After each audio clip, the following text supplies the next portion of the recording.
La articulación escapulotorácica es la formada entre la escápula y el tórax. Se denomina también pseudoarticulación porque no existe ningún tipo de unión ósea ni ligamentosa entre ellas. Está compuesta por los músculos serrato anterior y subescapular, deslizándose uno sobre el otro durante el deslizamiento lateral, traslación vertical y de báscula o rotación perpendiculares al plano sobre el eje en que se realiza el movimiento. Existe un movimiento sinérgico de la escápula y la clavícula, ya que la clavícula es arrastrada por la escápula a través de una articulación acromioclavicular, de forma que por cada 60 grados de movimiento escapulotorácico, 20 pertenecen al acromion y 40 a la articulación esternocostoclavicular. La función principal de esta articulación es amplificar el movimiento de la articulación glenohumeral, incrementando el rango y la diversidad de movimientos entre el brazo y el tronco. Los movimientos que realiza es elevación, descenso, campaneo externo, campaneo interno, abducción y aducción.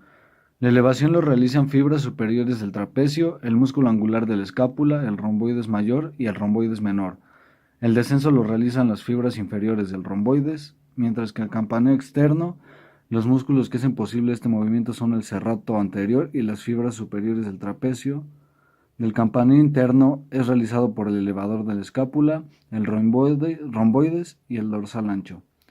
La abducción lo producen el pectoral mayor, el pectoral menor y el serrato, mientras que la aducción lo realizan el romboides mayor, el romboides menor, el fascículo medio del trapecio y el dorsal ancho. La elevación y el descenso están limitados por los músculos antagonistas al movimiento.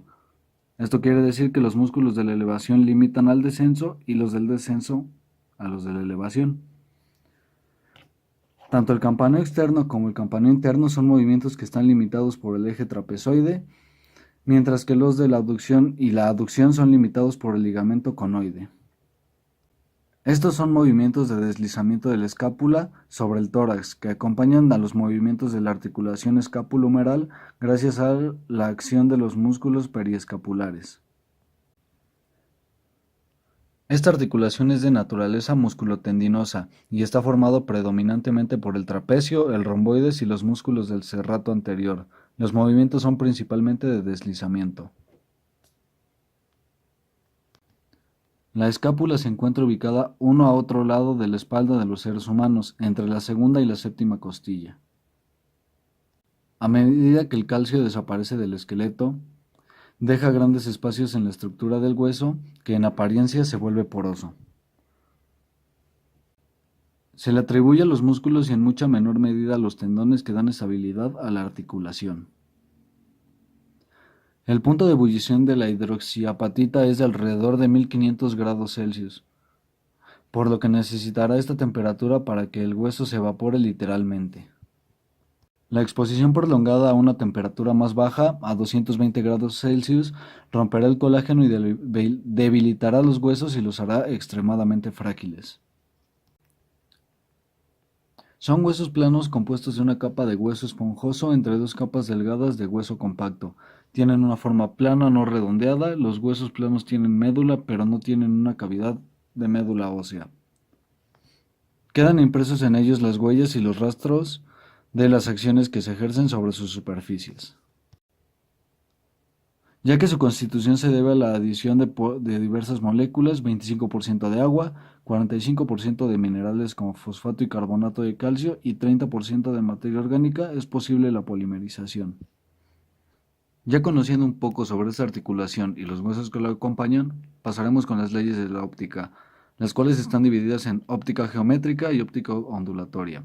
La óptica ondulatoria se ocupa de los fenómenos de difracción, interferencia y polarización que pueden explicarse admitiendo la naturaleza ondulatoria de la luz, mientras que la óptica geométrica estudia los fenómenos que se producen cuando un haz de radiación luminosa incide sobre cuerpos transparentes u opacos o interfiere con radiaciones luminosas.